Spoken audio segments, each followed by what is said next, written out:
चलिए दोस्तों, एक कहानी सुनाता हूँ और इस कहानी की शीर्षक है खामोशी की दीवार के पार। विद्यार्थियों, इस चित्र को ध्यान से देखिए। बीच में बैठी हुई यह लड़की दिव्या है, लेकिन दिव्या केवल एक छात्रा नहीं है, बल्कि उन हजारों बच्चों का प्रतिनिधित्व करती है जो अपने मन में बहुत कुछ रखते हैं लेकिन कह नहीं पाते। चित्र के एक भाग में दिव्या अपनी माँ के साथ है, लेकिन अपनी भावनाएं व्यक्त नहीं कर पा रही।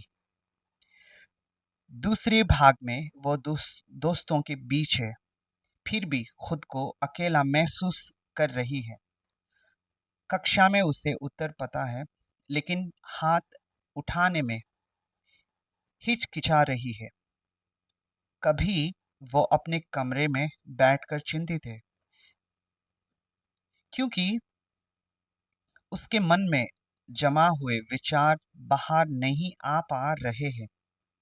यह सब एक ही समस्या की ओर संकेत करता है, संवाद की कमी, लैक ऑफ कम्युनिकेशंस। हमारा मस्तिष्क एक स्टोर रूम की तरह है। जब हम अपनी भावनाएं, प्रश्न, विचार और चिंताएं केवल अंदर ही जमा करते रहते हैं, तो मन भारी होने लगता है। लेकिन चित्र का एक अंतिम भाग देखिए।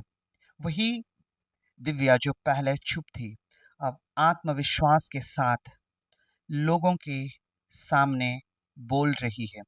लोग उसकी बात सुन रहे हैं, उसकी सराहना कर रहे हैं। क्या बदला? उसकी प्रतिभा नहीं बदली, उसकी बुद्धि नहीं बदली, बल्कि केवल एक चीज, उसने अपनी चुप्पी संवाद में बदल दिया। जिस दिन दिव्या ने अपने मन की बात कहना शुरू किया, उसी दिन उसके रिश्ते बेहतर हुए, उसका आत्मविश्वास बढ़ा और उसके लिए नए अवसर खुल गए। इस चित्र का संदेश है, जो बातें हम अपने मन में कैद रखते हैं वे हमें कमज़ोर बनाती है, लेकिन जब हम उन्हें सही तरीके से व्यक्त करते हैं तो वही बातें हमारी ताकत बन जाती है। इसलिए बोलिए, प्रश्न पूछिए, अपनी भावनाएं साझा कीजिए, क्योंकि आपकी आवाज़ महत्वपूर्ण है।